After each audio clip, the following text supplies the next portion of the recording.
Four Rooms is a 1994 anthology comedy film produced by Lawrence Bender and directed by Alexandre, Rockwell, Robert Rodriquez and Quentin Tarantino. The movie stars Tim Roth, Antonio Banderas, Madonna, Jennifer Beales and Bruce Willis. Ted has just started as a bellboy at the once famous Mon Signor, which had a booming trade with Hollywood's finest up until it fell into disarray in the 1980s. Ted is briefed by his elderly retiring predecessor about the do's and don'ts of being a bellhop, but what Ted doesn't realise is that he is in for the most eventful night of his young life. The film consists of 4 stories. Each time Ted visits a room, a new story begins.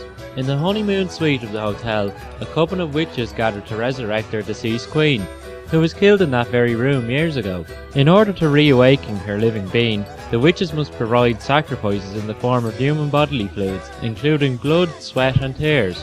They are missing all but one vital ingredient, the essence of a man. The gaggle of hags must attempt to lure the unsuspecting bellboy into their grasp in order for their plans to avail. Being that it is New Year's Eve, a gang of rambunctious yuppies are holding a countdown party. The rowdy partygoers demand Ted sends a bucket of ice up at once. Although located in room 505, the host of the party is so inebriated that he orders the ice for room 405 by mistake. But when Ted arrives at room 405, he is met by the barrel of a gun, held in the hands of a jealous husband. Gangster Siegfried has been suspecting that his wife Angela has been carrying out an affair with a man named Theodore. Out of a fit of rage, Siegfried has both gagged and bound his spouse, and has been sitting quietly in the dark, waiting for the suspected adulterer to appear. Unlucky for Ted, he happens to be the namesake of the accused. Ted must try to appease the Siegfried and get on his good side in order to save his soul. Antonio Banderas and his on-screen wife, Camila Tamita, are preparing their family before attending a New Year's Eve do. After discovering how much of a potential annoyance his children may be for the other party guests, the father decides to leave them in the hotel room, with the television providing what he thinks is adequate babysitting services. In yet another case of misfortunate timing, Ted has delivered a bottle of champagne to the family room, just as the parents are attempting to leave. Much to Ted's dismay, Banderas suddenly has a lightbulb moment to provide his little ones with the bellhop's name and number in case of an emergency, only for Ted to discover just how much of a handful these troublesome devils can be. After only serving 3 rooms, Ted has well and truly been pushed to his limits, and is about to throw in the towel. He phones his off-duty manager Betty to announce his resignation. Knowing that nobody else is staffing the hotel for the holiday, Betty begins to order Tim to stay at his post, only to be interrupted by the ear-piercing sound of the penthouse suite's buzzer. On hearing this, the manager begins to plead with Ted to answer the call immediately. Betty informs him that the resident of the suite is none other than A-list Hollywood director Chester Rush. Knowing that a resurgence in the hotel's celebrity clientele is hanging in the balance, Ted urgently answers the buzzer, profusely apologising for the delay, and exclaims that he will be up in a jiffy.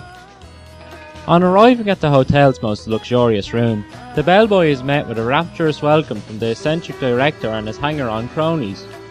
Ted supplies the guests with some rather exuberant objects that Chester had demanded earlier. They include a block of wood, 3 nails, a ball of twine, a club sandwich, a bucket of ice, a donut, and a hatchet as sharp as the devil himself.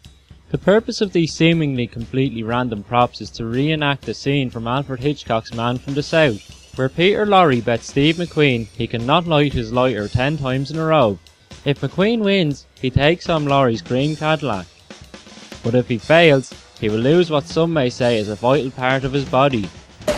Upon hearing this, Ted wants no part in this sick recreation, but being a man who always gets what he wants, Chester attempts to manipulate Ted into taking part by taking advantage of his weaknesses.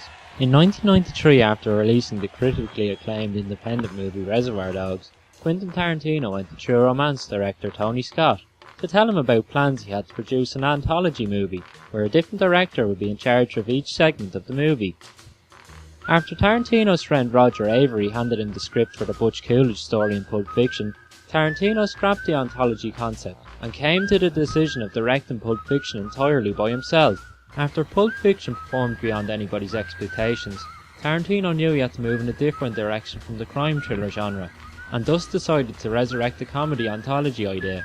In the second of many collaborations with Tarantino, Robert Rodriguez drew from memories of his childhood nanny to inspire his tale of the troublesome brats in Room 309. As a youngster, his childminder would smear his brow with vapour rub to prevent him and his younger siblings opening their eyes when they were sent to bed.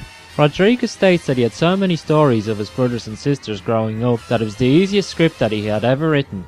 Mexican film star Antonio Banderas said that the concept of this film was so original that he immediately jumped at the opportunity to be part of this production. Tarantino based his Man from Hollywood tale on the Alfred Hitchcock short story The Man from the South.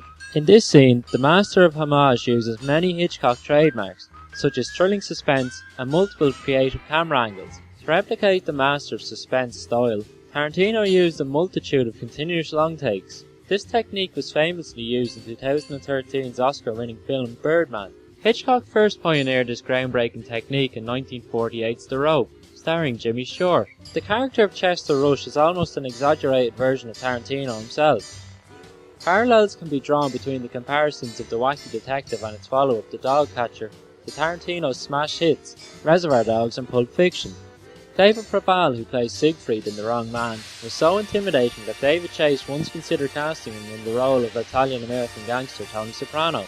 After having roles in Reservoir Dogs and Pulp Fiction, Ted the Bellboy is a huge departure from what film star Tim Roth is used to playing. With both overacting and flailing limbs, Roth brings a Buster Keaton or Charlie Chaplin essence to the part, which adds highly to the comedy factor of Four Rooms. Tim Roth was so involved in the overall production that Tarantino refused to have any of the directors' faces appear on the poster, but instead argued that it should be the Englishman who receives top billing.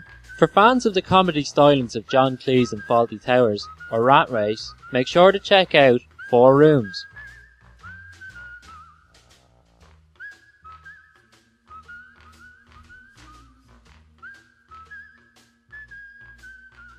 I've had a real bad night. Oh, really?